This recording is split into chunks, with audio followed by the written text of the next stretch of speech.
Your Holiness, controversies are aplenty regarding, especially in the current Indian scenario too, at least a few God-men,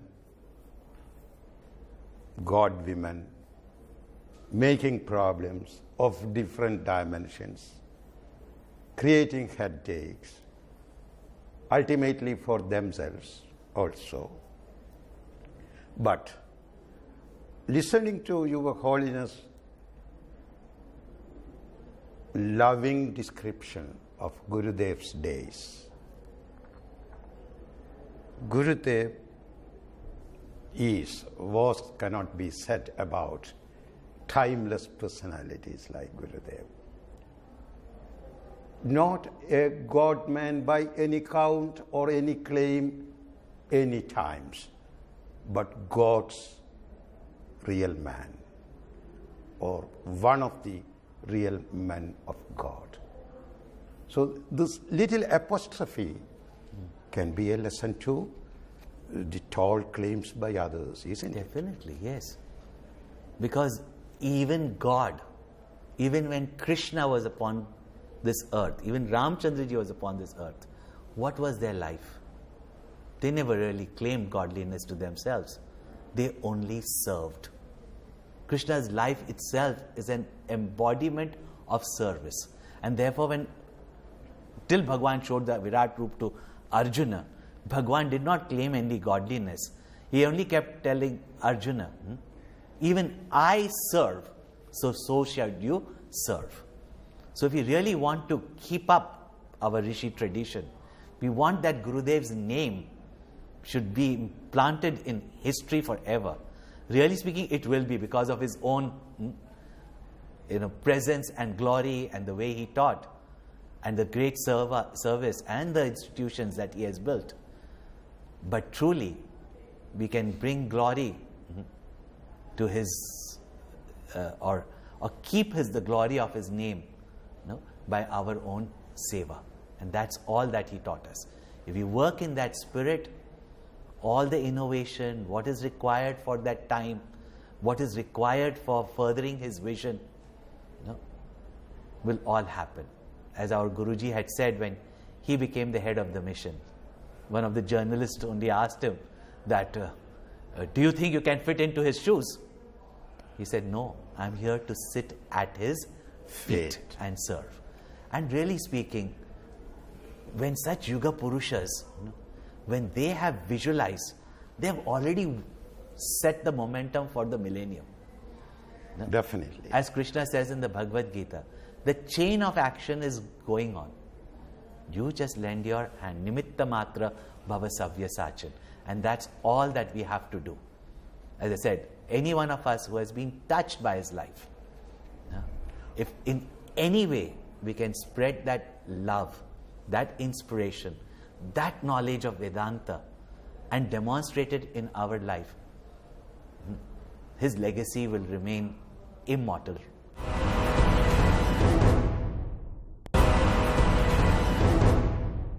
Your Holiness, almost 45 years ago, as an young journalist, I got an opportunity, a splendid opportunity, I would rather recollect, to interview Gurudev, Swami Chinmayananda.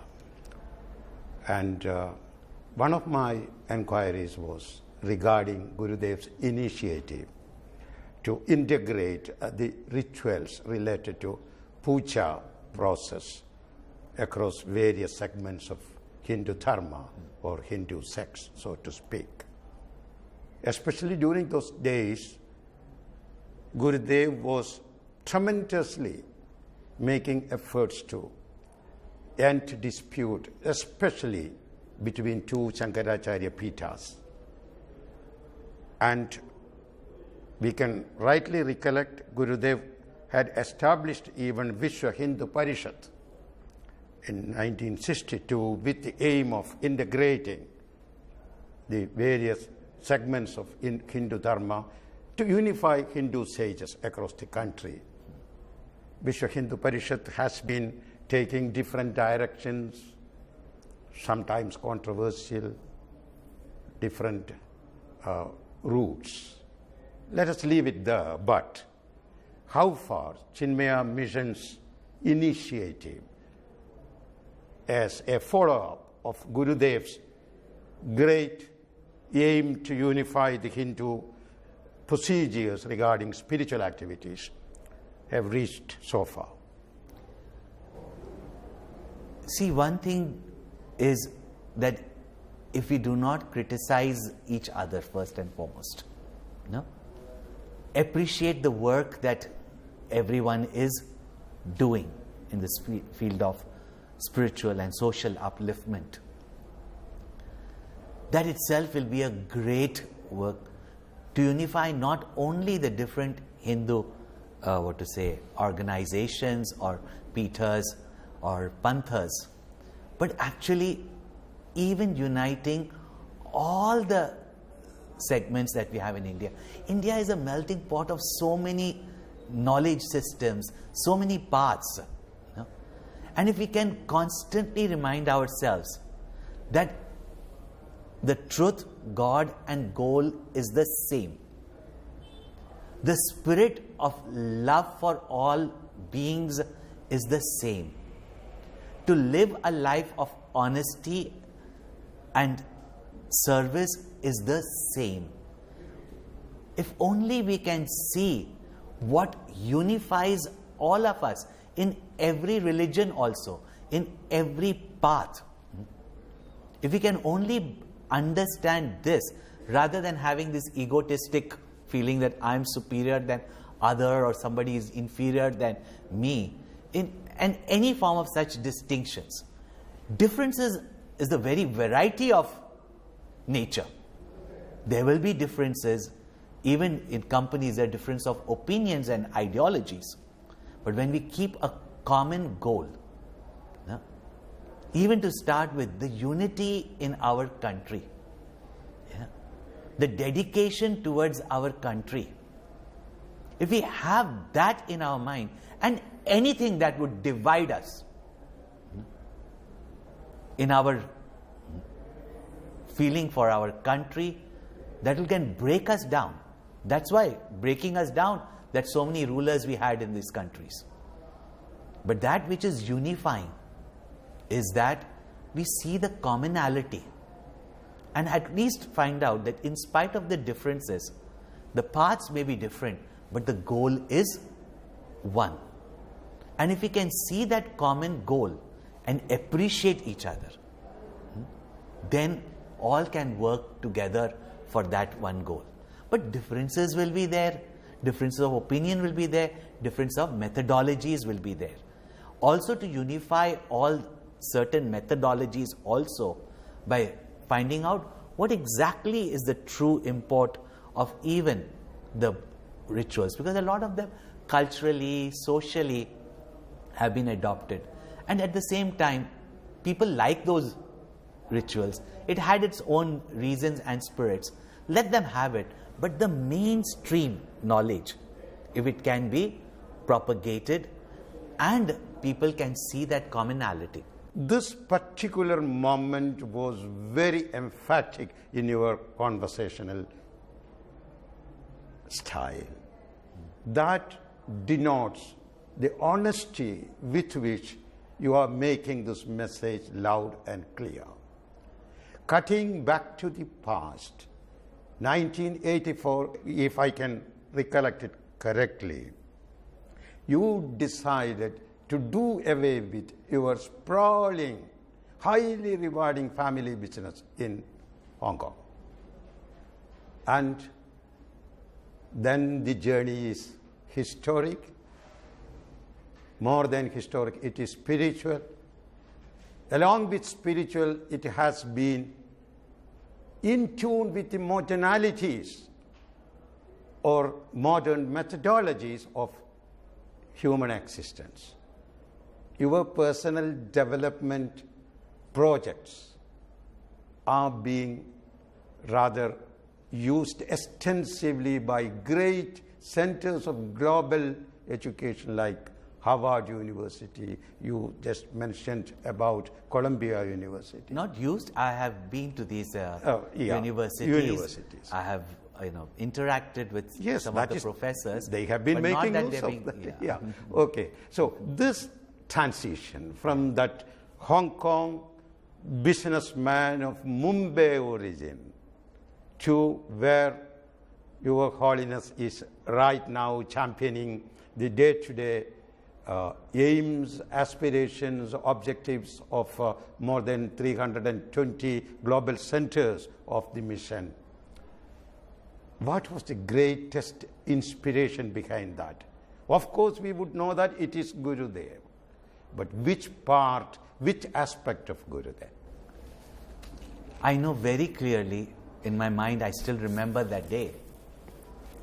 Of course, every cell of my being is only in gratitude to Gurudev.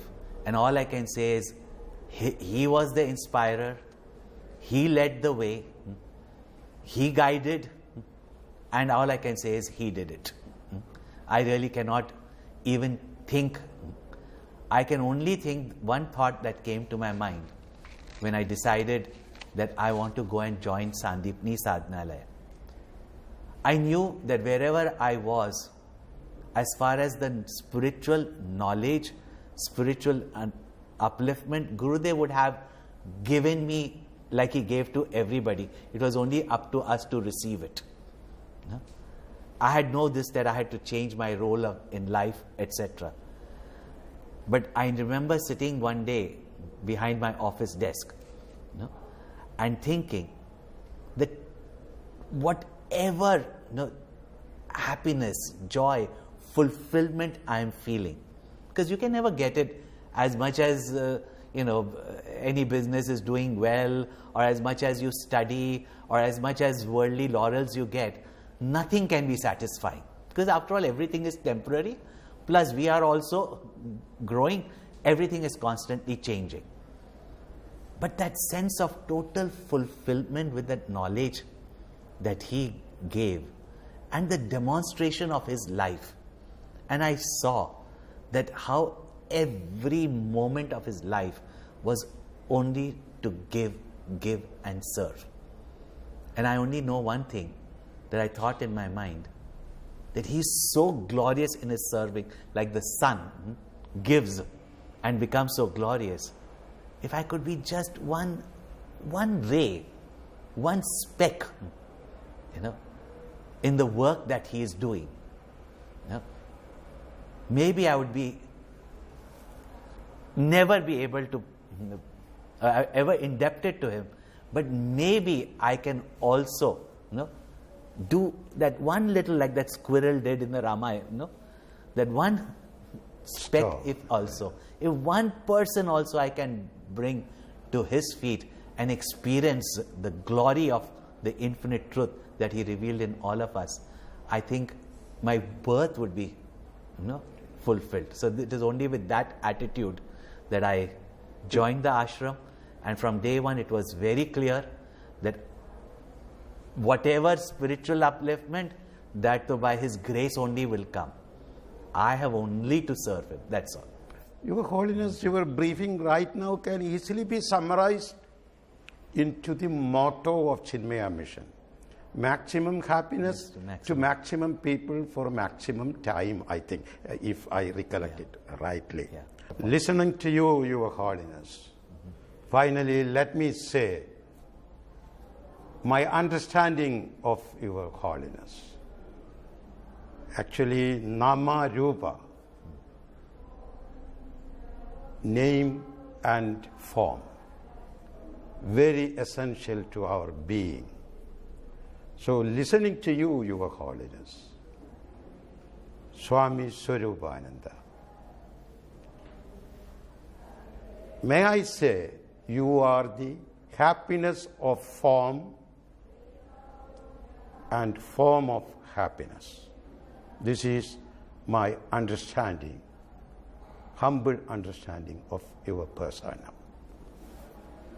And as a message to the present day India, to keep the nation intact, the glorious concept of unity in diversity, and the secular bliss with the prabhav of dharma, the power of dharma.